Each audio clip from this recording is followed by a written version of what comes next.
Workforce Development Program here at Oakland Community College. Good morning, everyone. First of all, once again, just definitely want to thank everyone for braving the elements and coming out to join us for lunch this afternoon. Want to take a little bit of time to discuss some of our programs that we offer here at the college. Currently going on, we have a Microsoft Excel continuing education class that actually has 30 slots still left in it, and there should be a flyer on each table for you to reference the Excel training class. There's also a personal financial wellness class currently being offered, and you will also find a form for that on your table as well. There is also a photography class that will be starting April 7th, Beginner's Guide to Photography. All that information should be on the tables, as well as our social media classes. Those can obviously help you become an expert on the world of social media. A lot of you are already very active on LinkedIn and Facebook and various other social media platforms. And last but not least, our motorcycle safety class in conjunction with the Secretary of State. And you will need to see the staff. Joe can give you more information about the motorcycle safety class, and those do fill up very quickly as well. Now I'd like to discuss our professional training arm at OCC. As we discussed, we work with a lot of different companies, and basically we customize their training needs for them. So basically what we'll do is have an assessment meeting where we can look at any challenges the company is facing, and we literally have a database that has thousands of different offerings. So we really are able to customize the training based on exactly what the needs are for a company. Do not hesitate to discuss your needs with Joe Barmarito. Some samples of our customized training include computer and IT, leadership and career enhancement, the human resource classes, as well as the management classes. We also offer team building. A lot of the team building courses take place at our synthetic village, I like to call it. It's called CREST, and 90% of law enforcement have to go through CREST to do their training before they're finished and before they graduate. We have a low ropes course. There's also a search and rescue team building exercise. There's rappelling team building, and leader dog for the blind, harness the power. So there's obviously a lot more information available for these training programs, and so I highly encourage you to talk to Joe Barmarito when you get an opportunity and learn more about some of these offerings. Okay. And Ashley, I believe that wraps it up. All right. Thank you. All right, guys. Team building programs seem really good. So we all know social media is our best friend, so we are going to need you to check in, but we're going to go over that in just a minute, so get your phones ready. Right now we are going to dismiss you to start to get some food. We have 2 lines, so make sure to line up on either side of the table, and then we'll get started shortly after that. Perfect. So we're going to get started. If you guys don't know, my name is Ashley Chambers. I'm filling in for Dawn as the digital media sponsor and the MC for this event. First of all, I want to go over social media. We all know how powerful social media is, so what we're going to do first and foremost is check in on Facebook. If you open up your Facebook, you'll want to check into the Oakland Community College Economic and Workforce Development. There's a couple different ones, so that's the one that you'll want to check into. And then follow them on Facebook as well. This is huge. We are trying to build up our traction on this, really get the Lunch and Learn out there for the public to know more about, so definitely follow us and check in today. Next up, we go over on Twitter. Follow us on Twitter. You'll see right up on there the name OCC or OC College EWD. Again, Twitter, OC College EWD. And then last but not least, and most importantly in my opinion, is YouTube. Please subscribe to the YouTube channel, Oakland Community College EWD, which stands for Economic Workforce and Development. This is very important, and it's super fun. All of the videos that are done here and all the pictures that are taken are uploaded to this YouTube site and put in a slideshow. Your names are also attached to what pictures you're in, so you can actually see yourself and see who you were networking with after the event. Speaking of pictures and videos, I next want to bring up Erica from True Design and Marketing. All of the video and photographs that you see here today are done by Erica and her team. Erica?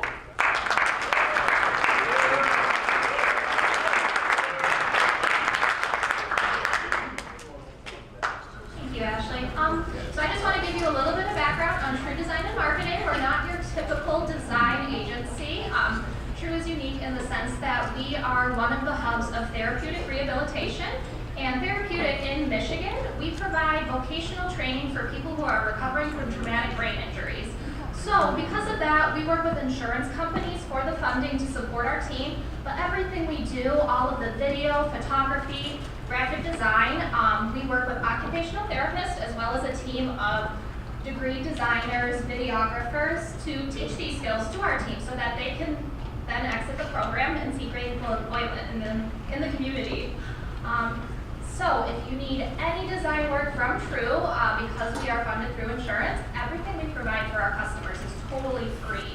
So any video, design, we do it all. We encourage anybody that's interested in that to come in, meet our team, set up an appointment. We have a booth right outside here. Some of you, I know I've talked to a couple of people, you might have met Chris up in our booth. So please, let us know if you're interested. We are more than happy to set up an appointment and talk to you about all the great services we offer. Thank you so much.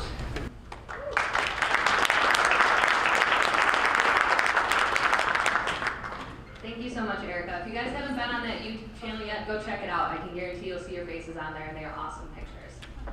So next up, we are going to bring up our lunch sponsor. Pull up his bio here. Mr. David Silvano is from Northwestern Mutual. Davin is the Growth and Development Director for Northwestern Mutual in Troy, Michigan. He is a licensed financial planner, public educator, and corporate coach. Prior to joining Northwestern Mutual in 2016, Davin served in executive roles in human resources, operations, and marketing for 3 Fortune 100 companies over 15 years. He's also a member of the C12 Group, one of the nation's largest peer average group for CEOs and mid-sized business owners. We'd like to bring up Davin.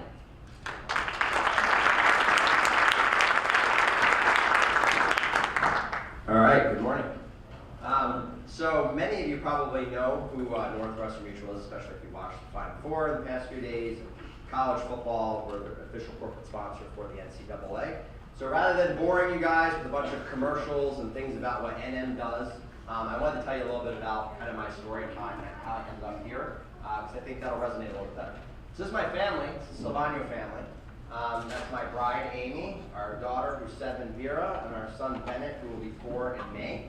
We were married in 2007. We became clients of Northwestern Mutual in 2008 when I needed some basic life insurance to protect them.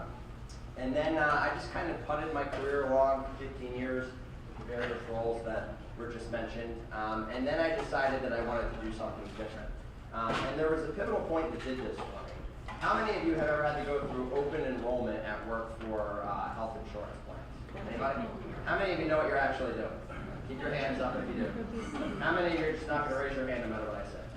All right. Got one in the back. All right. So, as an HR director, it used to be HR's job to sit down with you and say, you know, hey, here's what we're offering this year. Here's our medical benefits. Here's how your short and long-term disability work. Here's how your 401k plan works. And they would educate you on what the company is doing so that you can make informed decisions. And then as, you know, pressure came on bottom lines, HR started to have less time, and there was less resources in human resources. And they said, hey, go to this portal and make sure that you enroll in this portal by this date or you don't have coverage. Anybody have to go through that? Right? And then you're rushed and you're making decisions and you have no idea what you're doing and you enroll in something that maybe you shouldn't have and you didn't enroll in something that you should have and you don't know what you should be contributing to your 401k and there's a ton of questions, right? So HR stopped doing that. So I said, you know what, we need to fix this problem and I need to go figure out a way how I can help small to medium-sized business owners and families make educated decisions around their overall benefit strategy, right? So what do their benefits do? What do they want to do for their family? What should they enroll in? What types of insurance are pertinent? Which ones are not? And then what should they be doing with their retirement plan? So I was going to start my own consulting firm, but as a client of Northwestern Mutual, I ran this idea by my advisor at the time. He said, you know, I need to come work here. And I said, I don't want to sell insurance, I don't want to do investments, I don't want to do any of that stuff. And they said, no. What if you took a different approach, and we started educating the community. And I said, well, I went to school to be a teacher. Okay, you got my attention. So we started talking about what that would look like, and thus my role as growth and development director for NM Reform. So I am a fully licensed financial advisor, and I do have clients, but I focus more on events like this, right, to come out and educate the masses. This is a slide that this moment changed how I view financial planning. This is my grandmother and my wife's grandmother. My grandmother is no longer around. That's Rita, and Teresa is currently in a senior living establishment. And I watched them go from vibrantly dancing at our wedding to needing all types of care that we never anticipated happening, and watching both my parents and her parents go into financial duress because they were not financially planned for the events that took place. And it's wreaked havoc on both of our parents' lives because of that. And I wish I would have met someone like me 10 years ago to get in front of this problem so that they could have gotten the care that they needed without draining financial resources on my family. I'm sure you guys know a lot of people who are in that situation today, where over 75% of every one of us at some point will need some type of care. And if you need to talk about that, we can have a separate conversation about that. But it's an area that I'm very, very focused on, making sure that families and businesses are planned on when it comes to unexpected events. Because every one of us thinks our life is going to look like that. This is our plan. We're starting here. We're going to end up there. Nothing's going to happen to me. It won't happen to me. And then reality sets in, right? And you get rear-ended by that car that you weren't expecting to get rear-ended by. Or you go to the doctor for a checkup and they find something that you didn't expect them to find. And reality sets in. And now you want to do something about it, but it's too late, right? So my goal is to get in front of those conversations. So we look at all different types of planning for life, whether you're a young single, young couple, young family, establish your family, pre-retirement. And retirement plans are a lot like a Jenga box. You spend your whole life building the thing, and everybody tells you how easy it is to build it, and there's a lot of great companies out there that do a great job building it. And then things happen once you retire that you don't plan for, right? You get sick. You put everything into a taxable bucket and didn't put it into tax-free buckets. You get news that your job was eliminated, they canceled your pension, and then everything comes falling down. And nobody plans for that. Nobody has taken the time to help people plan for that. They're doing a great job of helping you build a block, but there's very few people that actually help when it comes time to take the things out the way that you need to make sure you retain what you spent your whole life building, so that doesn't happen to your life. So that is something that I'm very passionate about, something that we are very passionate about at NM. These are all the different areas that we focus on planning. There's a desk outside. You can find more information on this. We are also the #1 advocate for pediatric cancer in Michigan, and I'm proud to announce that our office in Troy right here won the National Cancer Impact Award, and we won a $100,000 grant to give back right here in this community to families that are dealing with pediatric cancer. So there's a bracelet somewhere out there. Put that on your hand. Be happy to talk to you afterwards. It is my privilege and honor to announce our speaker today. I've had the opportunity to get to know Jonathan Seller over the last couple months, I think. But Jonathan is the owner of Second Try Media. He is very involved and one of the key people at Sandler Training when it comes to sales training. And he runs an awesome podcast called The Seller Life, which I had the opportunity to be a guest speaker on. So make sure you tune into that. But you are going to get a ton of nuggets today, a ton of wisdom today. Make sure you don't just write these down, but you take them back and apply them to take your company and your organization to the next level. Jonathan Seller.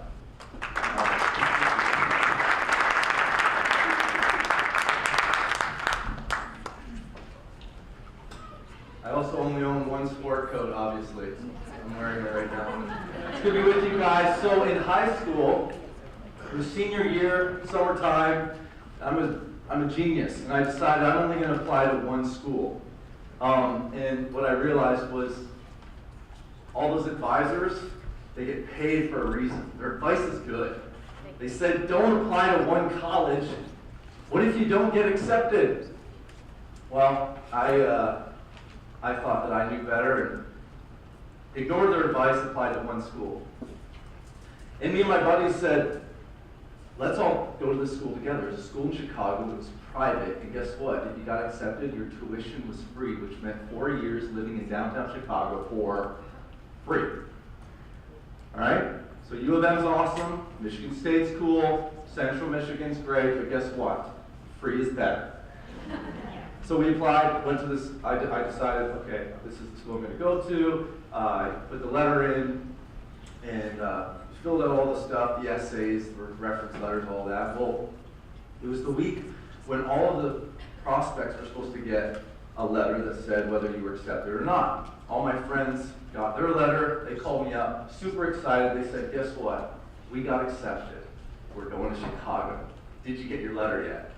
I said, no, not yet, but I'm going to head to the post office right now. So I'm from a little town in Brighton, Ontario, Canada, and the way that we got our mail, we'd go to the co-op, which is like where they sell beans and all the farmers come and they bring their tractors, and it's so freaking cool. Anyway, so we were there, and I went and got the mail, and whoever's doing the audio, can we just like maybe turn this down so it's not so annoying, everybody? Thank you. So I went to basically went to the co-op, found the letter, and it had the school's name, took it back home, told my family, gather around, living room, you know, this is a moment, one shining moment right here, right now, and everybody's got their cameras out. I open up the letter, and it says, Dear Jonathan Seller, we regret to inform you. That's all I had to read.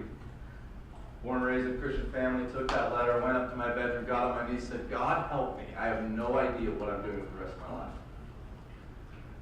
So, told my buddies, they're all like, you didn't get accepted?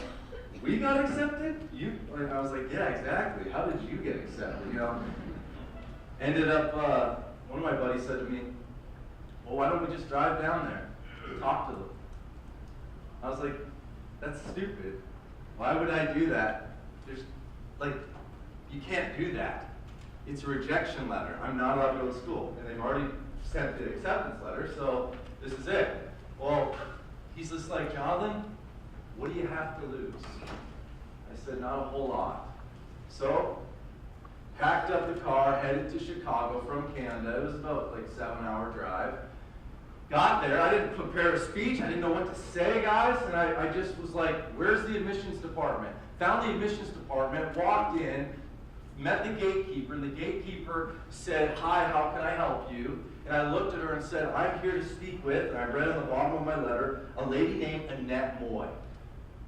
She's like, do you have an appointment? I'm an idiot, and I was like, no, I don't have an appointment. I didn't know you're supposed to do that.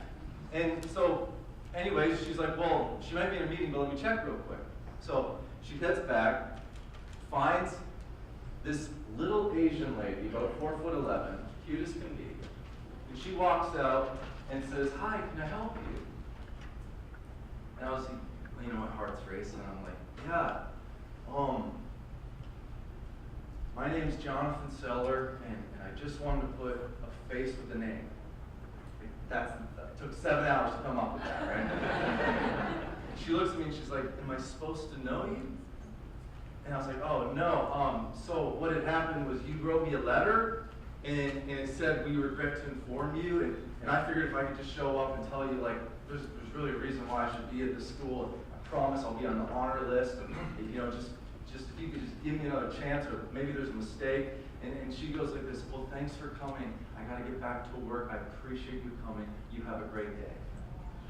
Walk back in. And at that moment, I was like, see, all this stuff about try hard, or you can do whatever you want if you put your mind to it, and sometimes you just got to do it. All of that was like, that's a bunch of bull. That's not true. I walked in there, did my best, and didn't get what I wanted. What I found out was what was happening behind the scenes was a number of people were writing the school on my behalf because they couldn't believe. They're like, are you guys crazy? And some of these people were notable people, they're presidents of companies and whatnot, and then 2 weeks later, I was at the co-op, hanging out with farmers, getting my mail, and there I see a letter. In the top left-hand corner is the school's logo, and I'm like, this school is messed up. They are harassing me. I took it privately this time, no fanfare, and I opened it up. It said, Dear Jonathan Seller, we're excited to let you know you've been accepted this semester. And I was like, oh my goodness. I can't believe it. It's one of those moments that shaped probably how I think about career, life. Because sometimes, like, when you knock on the door and it gets slammed in your face, 90% of Americans go, okay, closed opportunity. But the outliers, the people that Jim Collins writes about, the difference between the good and the great, are the people that get the door slammed on them. But they look for a way to get through the back door. Now, I'm not God's gift to business. I'm not God's gift to anything. But in that moment, I figured something out. That just because there's a no on the surface doesn't mean I've exhausted all resources. And you know what's crazy? Is I'm 33 years old. That happened back when I was 18. The older I get in life, the more head trash I've accumulated. The idea, the limiting beliefs that we all have, right? We all have them. I can't do that. The doubts, the fears. We've been rejected so many times.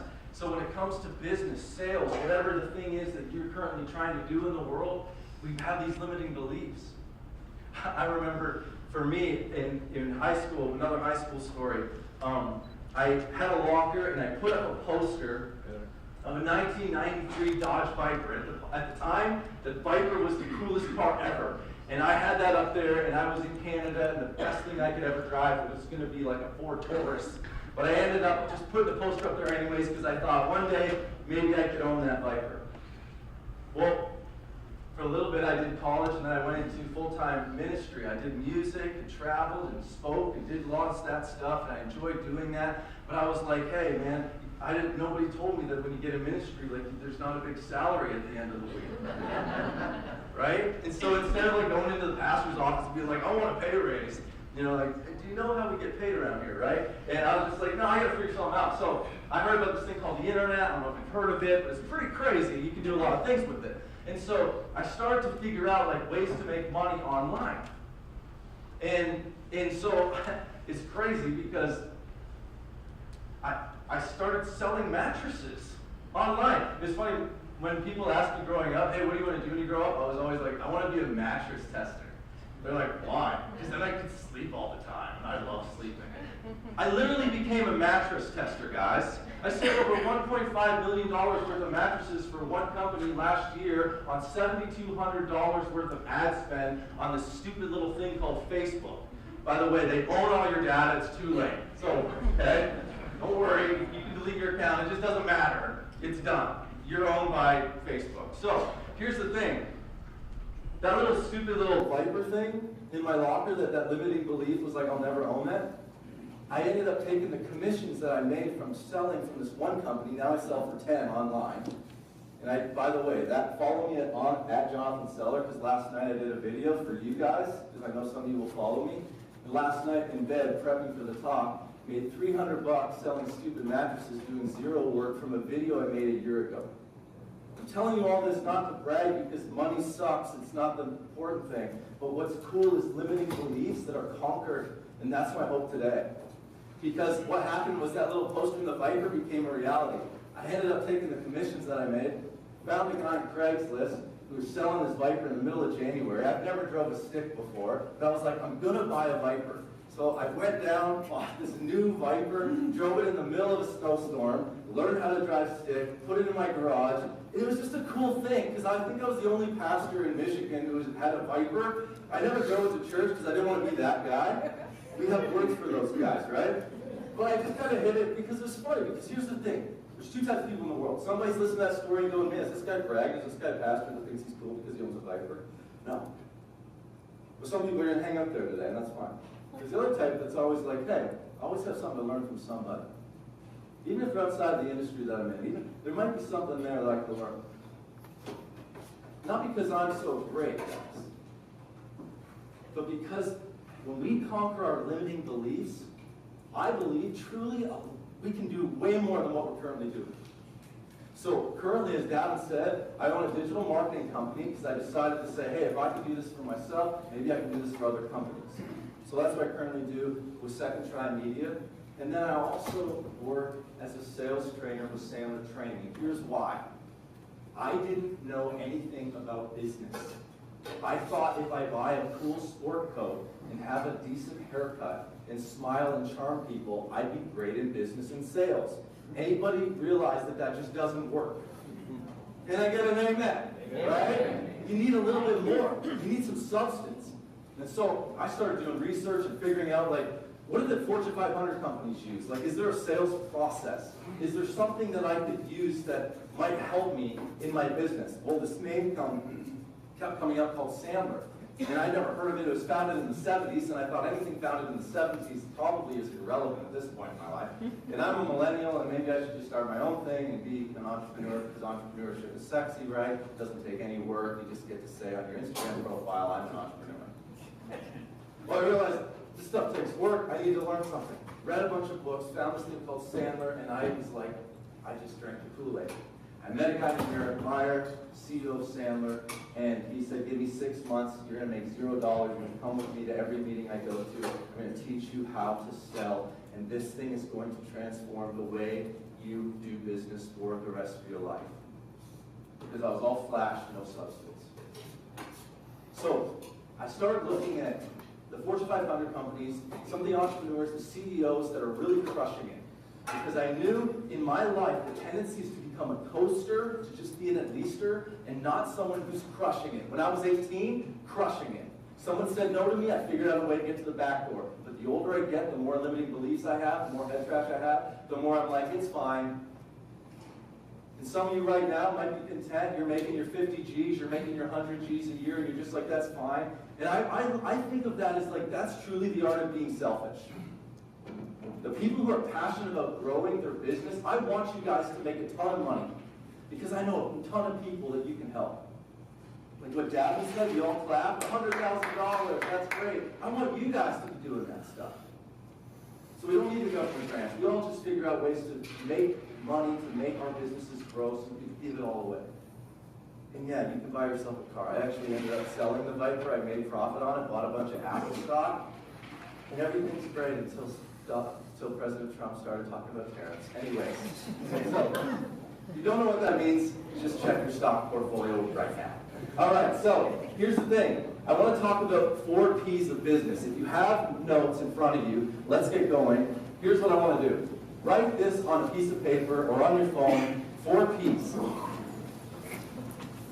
I realize it really comes down to like 4 things. I mean, they're P's, and you can probably use different words, but we'll just stick to P's today. When you look at the difference between the good and great, you look at the businesses that are highly successful and those that are kind of just getting by. When you look at those people in your life and you're like, man, I want to be like him, I want to be like her. These are the 4 categories that they're primarily focused in on, at least to me. And I want to bring these to you and your attention this point. First P is people. People. What can you accomplish without people? Good people on the right position on the bus, right? So the reason I brought up people is because I want to ask a question. What are you currently doing to grow and develop yourself? I imagine the successful business person when I was a kid was the guy with the degrees on the wall. You guys ever think about that? Literally, like, I have a bachelor's degree, I have a master's degree, like they're sitting in the garage in some box somewhere in my garage, like they're collecting dust right now. Anybody else with me that do you guys remember when you graduated high school? Like, they gave you a certificate that said, you know how to do long form division. Does anybody want to come up here and demonstrate long form division for me? Some of you are like, I actually do. I know how to do it. Okay. But for the rest of us, probably can't do it, right? So we have certificates about accomplishments and things that we have that we've been successful. Here's what's wrong with the education system, the idea of it. It's that you learn something once and then you got it forever, right? Is that true in anything in life? Here's the thing. Guys, go to a gym, work out for a couple days, and then tell them, thank you so much, I've now been trained. It doesn't make any sense. But yet, how do we do it in America? We give certificates and say, now you know something, congratulations. Not anti-certificates, not anti-schools. I'm actually out of school right now. All of this is important, but what my argument is that your education isn't over. Andy Stanley's famous for saying, leaders are learners. My question to you is, what the heck are you doing to grow and develop yourself? Guys, how long does it take to become a doctor? About 12 years. How long does it take to become a lawyer? Anybody a lawyer in the room? About 7 years. Guys, how long does it take to become a salesperson? How about someone just hired a sales guy like 10 minutes ago because he needed a job? Right? And this is what I'm fascinated by, right? Because you study to get our degrees in these professions, but nobody talks about sales as being like a profession. That there's actually a difference between a guy who's a 1 or a woman who's a 1 in sales and a guy who's a 10. I'm fascinated by that. If anybody else, I want to figure out what's the difference. How do you get there? Guys, do me a favor, illustration time, okay? I'm not going to make you do anything crazy or silly, but grab me a business card from your pocket and put it in your hand real quick. Uh-oh, what's this guy doing? It's getting crazy up in here. Look at you, you're already doing it. Thank you, Lori. Lynn, you're not doing it, that's okay. Lynn does her own thing. Thank you, Steve. All right, everybody has it. Okay, so here's what I want you to do. Let me grab my business card. By the way, at the end of this talk, sometimes what happens is I'll get talking with people, and I love it, and I want to talk with you all. And some of you guys I won't be able to talk with. What I want you to do is just leave the business card on the table, put a letter Y on it. A Y means Jonathan, give me a call. And over the next couple of weeks, when I have some time, I'll give you guys a call to talk, okay? So do that. But that's not the reason I asked you for the card. Okay, so I got my card here. Okay, so just lift up your card real quick. Okay. Look around. Now lift it all the way up. Okay. Okay. So before I'm the speaker, oh, I love this. This is the fun part of being a speaker. You put it down. You can put it on the table, put a Y on it, do whatever you want. Guys, I don't want to be a speaker that just fills in the gaps and bores you for the next 30 minutes. Help me out. Why did I do that illustration? Stretch your arms. No. We have one comedian in the room. Thank you. Okay, what else? Why else do you think we did that? To see our posture. Not to see our posture. How high we lift our hands. Yeah, but what's the principle, guys? What's the principle here? Raise your hand. When I first asked you to raise the card, what did everyone in the room do? Just elbow. You just lifted, you just did the task. The card? The guy said lift the card, so you lifted the card, right? But then he said, lift it all the way up. I'm fascinated because I didn't tell you at what level to lift up your card. Why did 99% of you not lift it all the way? That fascinates me. Another comedian. No, reality.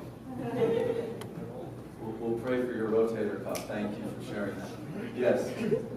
I think it's because of the fact they didn't know the outcome. Like if they could see what the reason they raised their hand, or they could see the carrot at the end of the road, they would have responded differently. Okay, so help me understand that again. So if we knew what the outcome was, we would have done it? So you're saying, raise my card, and I'm like, okay, but I don't know what the point of that is. Right. I don't know why. But if you're like, if you raise your card the highest, I'm going to come around and give $500 to the person whose card is so high that there's people standing on a table. Okay. Right? Okay. But they didn't see that. They don't know that the outcome. So they responded by their natural response, which was. They responded by their natural response. Participate. Yeah, right back here. I just didn't want to do what you told me to do. Yeah, who's this guy? Follow. Who's this guy? Who's this little speaker guy coming in with this cute little sport coat? He can't even afford to buy two. Thinks he's all cool with his haircut, talking to us. What does he know about nothing? Right? So I'm just going to do it just to appease. And I'm socially just going to follow suit. Except for Lynn. She's like, I ain't doing nothing that guy says. How are you, Lynn? All right, yeah. I wasn't afraid of standing up. Great standing up. So on a social level, I believe that's true. We are group thinkers. Group think. Everybody just traveled to Thailand. I was in Thailand a little bit ago. Oh my goodness. Group think. North Korea, great example of group think. In America, we like to dye our hair purple and like try to stand out and look cool. That's like a value of ours. Not so in the majority of the countries. Okay, that's a social thing. I'm going to ask you again, on a biological level, why did you all do the minimal thing when I asked you to raise your card? It's human nature. Here's the principle. You can write this down. Unless you're Lynn, you don't have to do anything. Humans exert the minimum amount of energy to accomplish the task at hand. Humans will exert the minimum amount of energy to accomplish the task at hand. So I did the little marathon last year in Detroit, mile 1. Jonathan, this is a good pace. Relax. Mile 3, you just be careful. You got a lot ahead of you here. All right? Get the illustration. Mile 5, let's slow it down. Mile 10, hey Jonathan, stop. Seriously, slow it down. You're going to hurt yourself, okay? Mile 13, are you kidding me? Slow down now, brother, okay? We ain't going to last. And it's all the interest. What's happening? Okay, so why do I share that? Because if you do not have something in place currently in your life, you are relying on your human tendency, and your human tendency will not serve you well. Human tendency, you will exert a minimum amount of energy to do the task at hand. So, one of the successes that I'm trying to accomplish this year is not a monetary goal, it's a behavioral goal. This is something that Eric introduced me to. On a weekly basis, I have a cookbook of behaviors that I monitor. Here's what I know about my natural tendency. I don't need no dumb little cookbook of behaviors to do my job. I'm fine. I don't like those gimmicky stuff. Anybody like those planners? Time blocking, you all like love that every January. You're like, oh, I love my new planner. I don't like you, okay? I don't get that at all. But what I learned is, Jonathan, if you don't have a process, you have a process. How's it working for you? So the successful businesses and the successful entrepreneurs, you know what they figured out?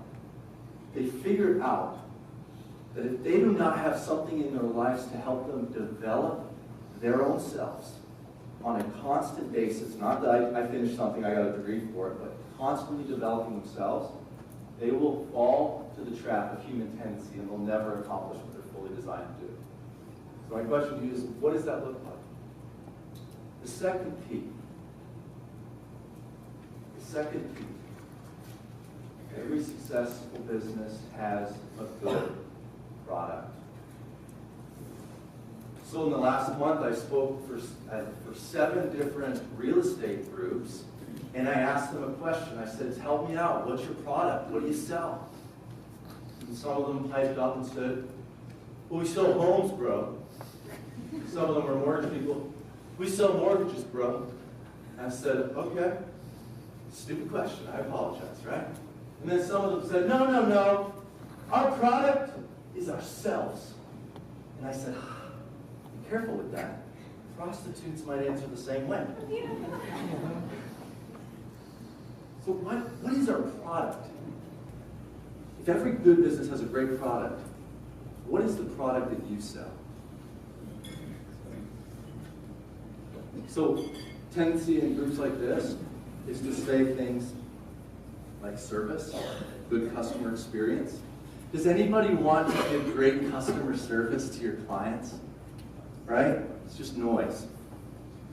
So here's why I'm fascinated by this.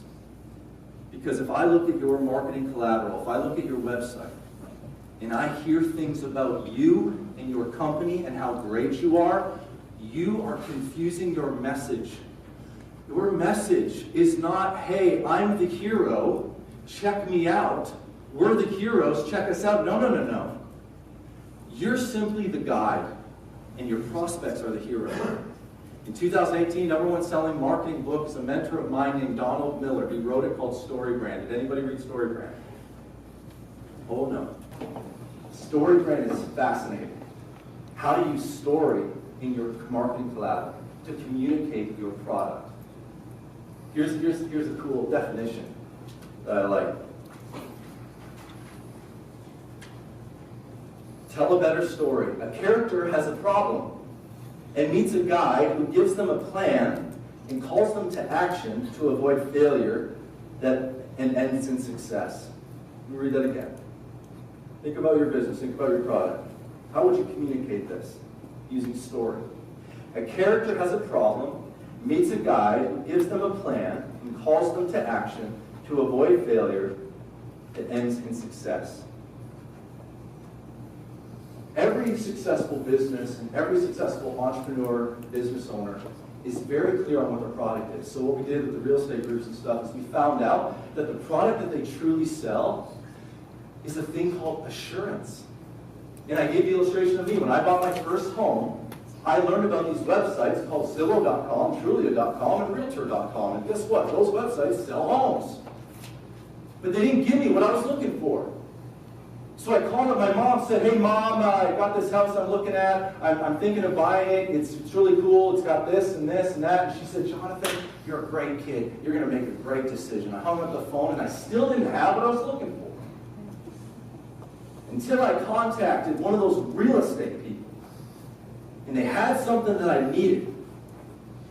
They gave me assurance that I was purchasing the right home for me in my circumstances. So what I would love to do, if I had time, would be assess everything that you post on social media, your website, marketing collateral.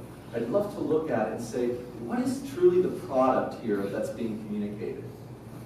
Because it can be so misleading. You drive down the highway, notice billboards. The billboards that talk about the company and how great they are, and the billboards that talk about the prospect and how they're simply the guide to help them. That is the difference between good and great. So being very keen on what it is that your product is. So like on a lot of those little mattress videos that I would make and made money and stuff, I'd begin not by talking how great the mattress is, but I would start addressing some of the pain points that people have and how I simply as the guide can help them find the right mattress. I found that messaging brought me a ton more money than when I just talked about how great the product was. Is that clicking? Okay, let's move on. Number 3, third P. Success in business means popularity. Popularity. Now, I was not a popular kid in high school. I got beat up. Trevor Gorski threw me in a bush once. He put pudding all over my shirt because I was sticking up for Matt Kern. Because he was like, Matt, get out of my way. And I said, Trevor, don't mess with Matt. You're going to have to go through me. And then he said, okay, I'll go through you. He threw me in a bush, pudding on me. It was wonderful. So I was not popular. And in fact, by Christian upbringing, I've learned that being popular, it kind of conflicted with the idea of humility, right? But then someone told me one day, hey, Jonathan, be careful that you don't paralyze yourself in humility. And that stuck with me. I think it's very important to be humble at heart. But you know what I don't think is important? For you to be silent at heart. You have a life, and you have one life to live, it's going to be gone. The gifts that you have, the abilities that you have, I'm looking at some amazing, talented people in the room, far more talented than me. What you can accomplish in this world, the things that you're setting up to do, is fascinating. You're amazing. The idea of you acquiescing and saying, well, I don't want to come across as being proud or arrogant, head trash. If you truly believe that your product, does anybody believe that their product, their company actually helps people in the world? Raise your hand if that's true. I love how some of you are doing that. I see you. Smart people, right? Sometimes in sales, you know what I think? I'm like, oh, I don't want to bug that guy. Right? You ever thought that? I don't want to do that. That's a limiting belief. Whereas if you go back and go, wait a minute, what I have truly helps people. I'm not ignorant of it. Like if you have a cure of cancer and you're just like, I don't want to brag, I don't want to get that word out here. You know, you'd be ticked off at that guy. You'd be like, come on. You need to tell the world. Popularity matters. We call this talk Be Seen, Be Heard, Be Chosen. 2018, if you are not seen on platforms like Facebook and Google, you are as good as dead. They're not going away. I meet with people all the time, all that stuff for kids, and it's just like, oh my goodness. It's 2018. Are you seen? Are you alive on those platforms? I love that Joe and Ashley talked about checking in and doing things like that. It's helpful. I love the idea of being heard. So that's the be seen. Where are you on those platforms? Heard. Are you communicating with your prospects? Are you always on a conversation level? Here's what I know is true, is oftentimes we don't do anything on social media because we fear that unless it's perfect, I better not do it. And perfect becomes the problem. Perfect paralyzes us. You don't have to be perfect. And by the way, you don't even need to create. Just document the journey. So that's like what I did. You'll see. I just documented. I was in the parking lot, like, hey guys, getting ready to speak at OCC, super excited, to share with them about blah, blah, blah. Hey man, this is a cool opportunity, or hey, if you're real estate, hey, I'm driving to a house showing, it's really cool, or if you came to this event today, hey, I'm going to OCC because I'm always looking for ways to learn and grow my business, and I hope you guys are having a wonderful day. It's freezing out. Hope you have a great day. And you say, oh, that's stupid, that's cheesy. No, it isn't. It's just you being top of mind. You being top of mind. Don't paralyze yourself in humility. Get your message out there. Popularity matters. Can you imagine if we had a great product, we had really great people on the team, but nobody knew who we were? How much would our sales be? Big fat zero, guys. So don't paralyze yourself in humility. Look for ways to help grow your business. So that's what I ended up doing on social media, and that's what I still try to do. And I don't try to be perfect. I don't try to get it all right. Just document the journey. Now, welcome. You can check out. I do a podcast. I didn't know how to do a podcast. Everything in me said, you don't know how to do a podcast, so don't do a podcast. And then I took that and said, you shut up, Jonathan Seller, right? You're going to figure this out. You're a pretty smart guy. You can do this. Figured it out. Made it as part of a cookbook of my behaviors. Have accountability. Every Monday, somebody asks me, did you do your podcast? And then I do. So I'm mind hacking how to do life, because it's all about people and development. You got to have a process in place. And that leads us to the fourth thing. The fourth P, process. Every successful business has healthy processes. Like I said, I tend to balk at the idea of processes, but not having a process is to have a process. So let's talk a little bit about sales. Is anybody in the room involved to some level in sales? Just show of hands if you do that. Okay. That's interesting. That is crazy, because not all of you would say that you're a salesperson, right? But yet, that's like part of like being in business. Is there's this component of sales. And here's what I know. If we look at a traditional sales process, here's a process. So go ahead and write this on your sheets if you like. I sure will. And then it looks like this. So a traditional sales system, we qualify. Q stands for qualify. We qualify our prospect. We figure out, are these the right people we should be talking with? And then, the P, we present. We present the features and benefits of our product, of our company, of our services. We let the world know. This happened just the other day. Hi, Jonathan Selden. My name is Bob, whatever. Wanted to call and let you know that you've won a trip to the Bahamas. It's a wonderful 7-night exclusive stay. All you can eat. Not too many people have been able to win a travel package like this. And by that time, I just hung out, right? Has that ever happened? Did anybody else win the Bahama package, by the way? Okay. All right, I didn't think I was that special. So qualify, present, and then we try to see. The next C is close. We try to close. By the way, does anybody like being closed? Isn't it a warm, friendly word? I want to be closed, right?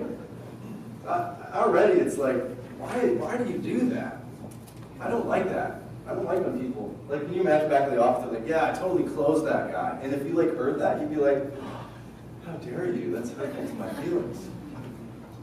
The final C that the sales guy, traditional sales guy is doing is he's chasing. Anybody guilty of chasing down a prospect? Right? And you want to know what's happening on the buyer side? So while we're qualifying, they're lying. Here's what I mean. Anybody ever been to Somerset Mall? Come on, all the ladies said amen. Woo! Right? You've been to Somerset Mall, right? Okay, you know where you park. You park your car in the little parking lot thingy, and then you walk in. Where do you usually walk in? What store? Nordstrom's. Okay. Here's what I want you all to do. Next time you go into Macy's, you're going to be like fired up because you're going to have something to do, and you're going to stand at a clothes rack, and you're going to stand at the clothes rack, pretend like you care, pretend like you're really interested, and do it for 60 seconds. At a minute and 5 seconds, someone will approach you, and they will say to you, hi, can I help you, right? And you will respond by saying what? No, I'm just looking. Typically, the sales process begins with a lie. Now, is that true all the time, that we're there just to look? Like, I got in my car, drove to Somerset just to look at a bunch of stuff. I have nothing else to do. I'm a looker. Right? No, sometimes we just lie because it's uncomfortable. And can you imagine if the salesperson just kind of stayed there and said, okay, look away. So you're like, oh, this is so awkward, right? So it begins with a lie, and then if you do get past the lie, it moves into steal mode, where they start listening to you. And by the way, guys, what are some of the things that our prospects are looking to steal from us? Information, yep. Time, yeah. You had one? Ideas, sure. Anybody guilty of doing some unpaid consulting? Right? What else is important to your prospects? It's another P that I didn't put up here because no successful company focuses in on this P. What? Price. They want to know your prices. Not so they can buy from you, so that they can do what with it? Shop around, baby. They're going to shop you around. And you know what you're doing? You're just giving the data away. Because this is what we do in sales, isn't it? You just give it away and hope for the best. Throw it all up there and hope something sticks. So the buyer is lying, and then he steals, and then this little L is another lie. They say things to us like, that sounds really interesting. Let me think about that. Let me talk to my spouse. Right? And then they say things like, this is crazy, because week one in my sales job, I heard a guy say this, and I was fired up and said, let me think about it, but I'll get back with you. I went back to the office, told the guys, I was like, guys, it's awesome, but Bella's going to get back to me. They all literally did that. They're like, ha, ha. And I'm like, what are you talking about, guys? I'm a good guy, he's going to get back with me. They just laughed in my face. They're like, your little sport coat, cute haircut ain't going to get him to get back with you, bro. I'm like, just trust me. You know, it's going to work. Never got back with me. So now when I go back in the office, someone might say, how'd that meeting go? I'll say, well, they're going to get back with me. And then the response is like, when? And I say, next week. And then the response is, when next week? Thursday. And then he says, when on Thursday? At 2:30 p.m. on Thursday. Email or phone call? Phone call. Good job. Because I'm following the process. Lie, steal, lie. And anybody want to guess what this is? Hi. Yes! This is amazing. You're such a smart dude. They hide. They go deep six. They're not to be found. You're like looking for ways to chase them down. They're hiding from you like nothing else. So I look at this. I call it the buyer-seller dance. It's just broken. It's a broken model. So there's got to be a better way. So in the little time we have left, I want to share with you kind of what the Sandler sales system is at a surface level. If you haven't known, just take this down. Here's a different way of doing selling. It may not work for you. You might think this is a bunch of hogwash. That's fine. But for some of you, it may be helpful. Here's what it is. Number one, it begins with bonding and rapport. Anybody heard that term before? Bonding and rapport? It sounds pleasant. It sounds a little light. It sounds a little cheesy. I'm all about substance, so anything that says bonding and rapport, I'm a little like, come on, I want the substance stuff. Time out. Sales is human-to-human interaction. The purpose of every sales call is not to get a yes or a no, it's to get to the truth. There are ways to get to the truth, and there are ways to not get to the truth. For instance, at Macy's, hi, can I help you doesn't get to the truth. If I was the sales trainer of all of Macy's International, what I would do is say, hey guys, no more going up to people saying, hi, can I help you? Because we produce the behavior in our prospects where without even thinking, without even using any cognitive energy at all, they respond to us by saying, no, I'm here to look. No, I'm just looking. So we're going to scratch that because we're already down the sales funnel in a bad way. So instead of saying, hi, can I help you? I want everybody to approach everybody in the store and say, hi, is this your first time in the store? And just doing that eliminates the behavior of the prospect so that the prospect doesn't say stupid things like, no, I'm just looking. Is this your first time in the store? No, I'm just looking. Like they won't do that because of the social reasons. Because it's not a proper response. So if anything, you've created the brains in your prospect to actually work. It's called a pattern interrupt. So every sales interaction should begin with a little bit of bonding and rapport, finding ways to connect with your prospect. I even try to do this, I try to have a meeting before the meeting. So like just recently, where's Cody here? Cody's right there. So Cody works for a company called Henry Ford Optimize. Our company, Second Tribe Media, had an opportunity to meet with their company. They have 19 locations. It would be an awesome account for us to have. And so what happened was, before I had the meeting with them, I was the VP and a bunch of 4 other executives, and I was like, oh my goodness, this is so nerve-wracking. I'm going to fail. It's going to suck. I'm not going to get the deal, all that head trash. And I was like, how do I be different than everybody else? So what I decided to do, that bonding rapport, I was like, I know what I'll do. I'm going to send an email and I'm going to call the people that are in the room. So Cody got me the names of the people, and I thought, I'm going to call these people and assure them that I'm not there to give them a pitch. I'm not going to present features and benefits. I just want to understand, hey, we have an hour together scheduled next Thursday. I want to make sure it's good use of your time. What are some of the things you were hoping for us to cover? Just doing little things like that is the difference between what everyone else is doing. But look for ways to build bonding and rapport with the prospects. And then, so after we do a little bit of bonding and rapport, then it moves to the U. The U stands for upfront contract. Upfront contract. An upfront contract is when we simply sit with our prospects and we talk about time, the time we're going to spend with them, the agenda, their agenda, and the outcome. The outcome of the meeting. Yeah, we actually discussed what the outcome of the meeting looks like. I talk about what no looks like from them to me. I talk about what no looks like from me to them. And then I'll talk about what yes and what our next step would look like at the end of this meeting. Time, agenda, and outcome. And the reason I do that is I want to eliminate mutual mystification between me and my prospects. I want to eliminate those defense walls because I might not get to the truth. So I have to share with them all of what I'm anticipating happening in that meeting so that we get true, clear outcomes. So that's the upfront contract. And then the third thing is I don't present features and benefits. The P there doesn't stand for that. It stands for pain. I'll start asking them questions related to their pain, related to the things that they struggle with. Can you be more specific? Can you give me an example? How long has that been a problem? That's pain. A couple minutes left here. Number 4. Bonding and rapport, upfront contract, pain. E, budget. This is where we'll talk about budget. By the way, I haven't talked about features and benefits yet at all. Budget. I want to talk about time, energy, effort, and money involved in order for us to do business together. Time, energy, and effort, and the money. Do you have a process on how to have that conversation?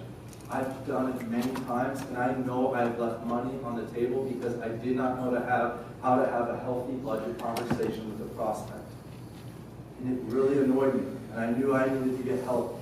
That I was on the 1 scale of being a professional sales guy, and I wasn't a 10. And it bothered me. Knowing and learning how to have this conversation is a huge skill to have. Then the following, because of time, I'll run through these quickly. We talk about the decision maker. Who's involved in making the decision? How are decisions made in this organization? When were you looking to make a decision? I'll ask who, what, where, when, why, how, as it pertains to the decision-making process. And I haven't even talked about what the heck we're going to do together yet. And then I'll talk about, right here, F, which stands for fulfillment. I don't like the word close, fulfillment.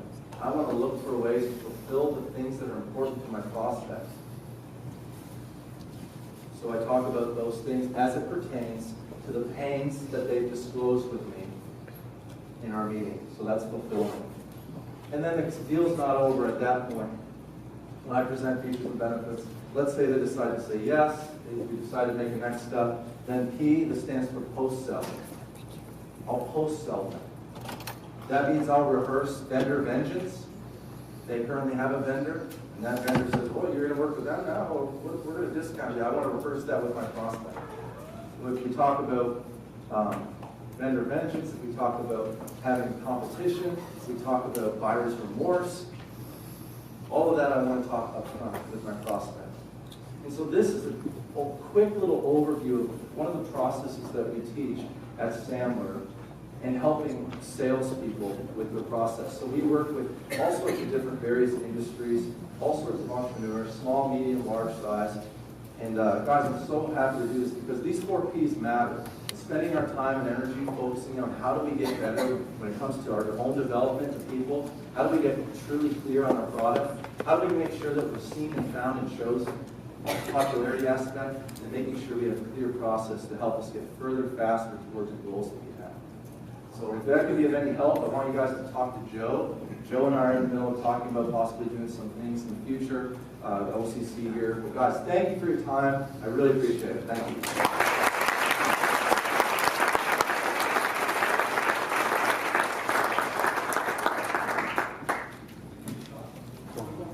Thank you so much, Jonathan. Let's give another hand for Jonathan.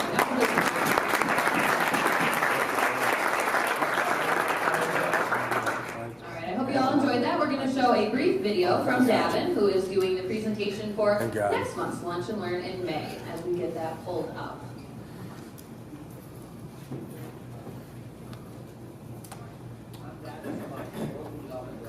Northwestern Mutual in Troy, Michigan. On May 2nd, I will be speaking at Oakland Community College workforce and development team on how and to unleash it. Just let it be. Good morning. Just tell us that. On May 2nd, it's now afternoon, it's not good morning. I'm Davin Savan, your Growth and Development Director for Northwestern Mutual in Troy, Michigan. On May 2nd, I will be speaking at Oakland Community College, partnering with the Economic Workforce and Development team on how to find the potential within your people and to unleash it. You know, today, innovation is a major buzzword across all industries, across all companies. Everybody's fighting for the newest technology, the newest best practices, the ways to separate themselves from the competition, to be on the cutting edge, to gain market share. One of the most overlooked resources that we have are the people within our organization. People have become so attuned to doing the day-to-day of their job, becoming an almost mechanical cog in the machine of society. But they have thoughts, they have ideas, they have potential that can separate your organization from everybody else that's out there. One of the things that we're going to do on May 2nd is to talk and do an exercise on how you can identify that, how you can go back and have conversations with them, to pull out the ideas that may have been stirring for years that can come back and take your company to the next level, maybe to a level that you didn't even think was possible in 2018. Join me May 2nd at OCC. Learn how to identify the potential within your people and to unleash it and set yourself and your company apart in 2018.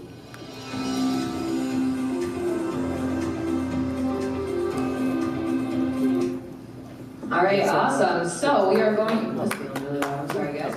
Let's give it up. All right, let's give it up for that.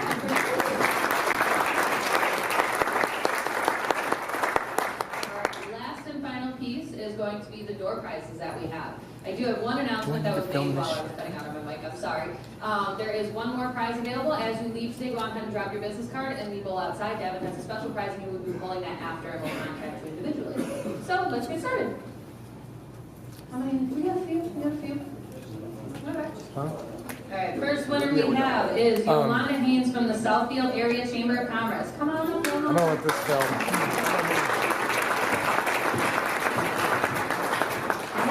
Michael Dwyer. Come on up, Michael. Is he still there? You are. There you are. Thank you. Jason Dawson from Taliesin. Did I pronounce that right?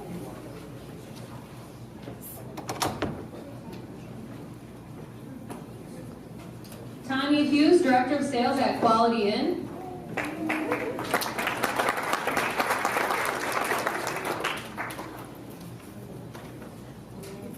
We've got Sonia Julie.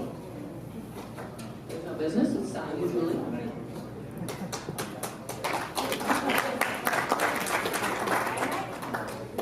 Carol from Legal Shield.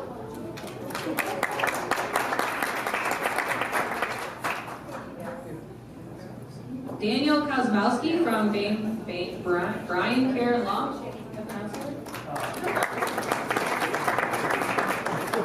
Lynn Gillow from Farmers Insurance. Jacqueline Fernandez from Primerica.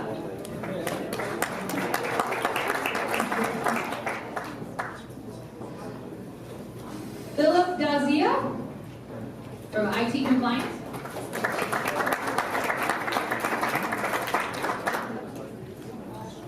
Deborah Leinenbecker from Roden and Fields.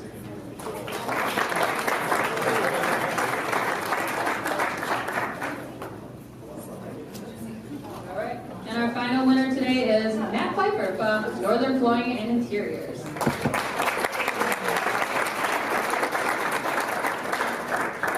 All right, guys, that's going to conclude our April Lunch and Learn. Again, thank you to all of our presenters, and thank you again for attending, and we look forward to seeing you again in May.